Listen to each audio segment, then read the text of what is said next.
Welcome back to our introduction to the book of Psalms. Today we'll look at lesson number 3, the types of Psalms. Well, what are the various types of Psalms? Well, Tremper Longman III established 7 primary types, or what we like to call genres, of Psalms in his book, How to Read the Psalms. And the 7 genres or primary types of psalms that Longman established were a hymn, a lament, a thanksgiving psalm, a confidence psalm, remembrance psalms, wisdom psalms, and kingship psalms. So let's take a few minutes and dive into each one so that you get a sense of what the psalm is, how to recognize it, and what the typical structure of the psalm is. So, first of all, a hymn. Typically, a hymn is recognized by their exuberant praise of the Lord. For example, Psalm 103, 1 and 2 reads, "Bless the Lord, O my soul, and all that is within me. Bless his holy name. Bless the Lord, O my soul, and forget not all his benefits." The structure of a hymn is fairly simple. There's 2 primary elements in the structure. First, there's a call to worship, like Psalm 113:1 says, "Praise the Lord, praise, O servants of the Lord, praise the name of the Lord." And the second element of the structure is a reason for the praise. Like in Psalm 92:1, it reads, "It is good to give thanks to the Lord, to sing praises to your name, O Most High." Or like Psalm 92:4, where it says, "For you, O Lord, have made me glad by your work. At the works of your hands, I sing for joy." Well, that's a hymn. You can recognize it by its exuberant praise for the Lord and by its structure that has a call to worship and a reason for the praise. Next is lament. A lament portrays the psalmist in great distress, someone who can only turn to God for help. For example, Psalm 22, 1 and 2 reads, my God, why have you forsaken me? Why are you so far from saving me from the words of my groaning? Oh my God, I cry by day, but you do not answer, and by night I find no rest." Well, there are 3 types of laments that are most common. First, the psalmist is troubled by his own thoughts or actions.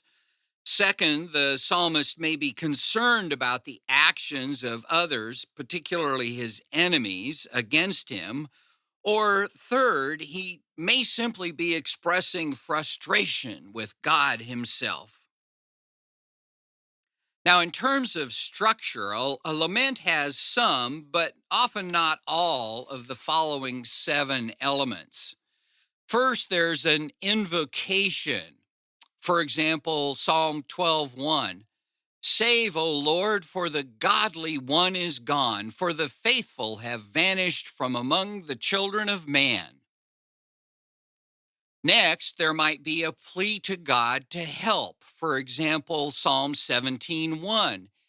"Hear a just cause, O Lord, attend to my cry, give ear to my prayer from lips free of deceit." Third, there may be a complaint. For example, Psalm 22, 6 and 7.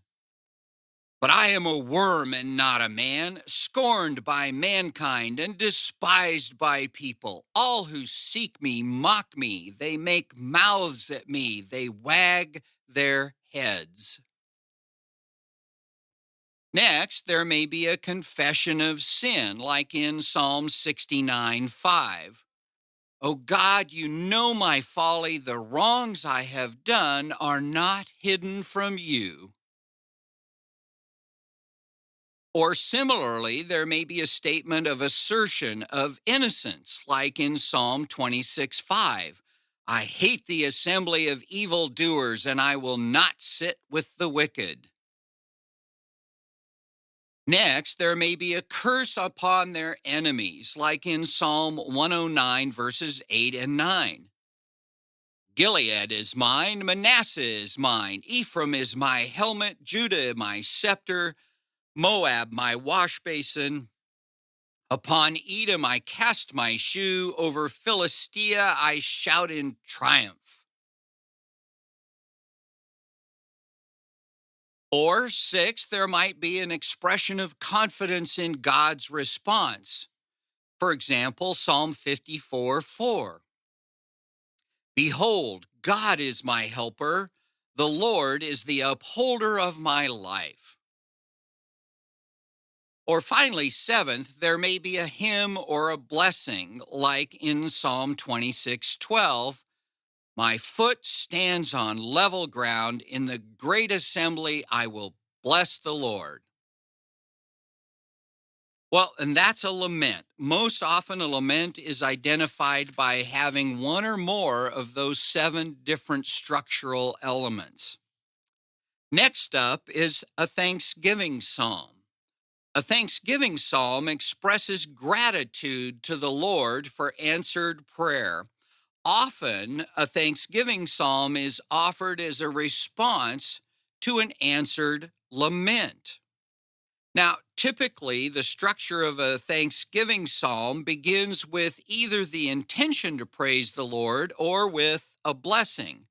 So, for the intention, a good example is Psalm 34:1. I will bless the Lord at all times, his praise shall continually be in my mouth. Or the other example would be with a blessing like Psalm 32:1.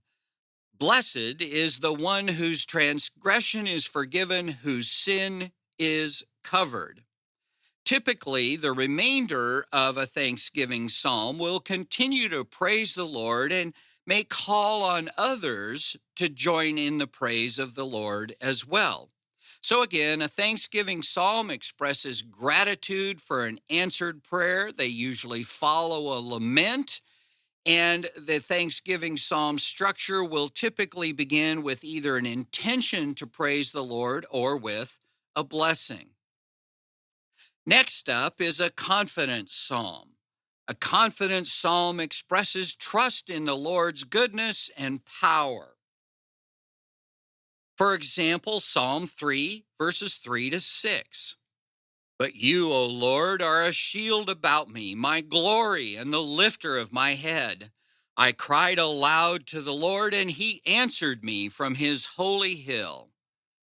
I lay down and slept. I woke again, for the Lord sustained me. I will not be afraid of the many thousands of people who have set themselves against me all around.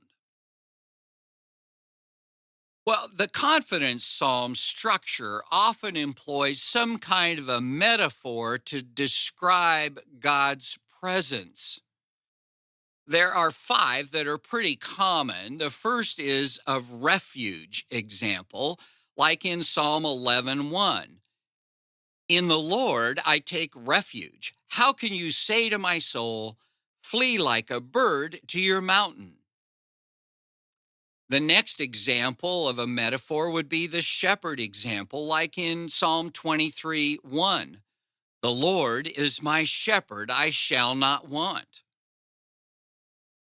The third metaphor would be like light in Psalm 27:1. The Lord is my light and my salvation. Whom shall I fear? The Lord is the stronghold of my life. Of whom shall I be afraid? The next metaphor is as a rock, like in Psalm 62:2. He alone is my rock and my salvation, my fortress. I shall not be greatly shaken. And finally, the last metaphor that's often used is of help, like in Psalm 121:2.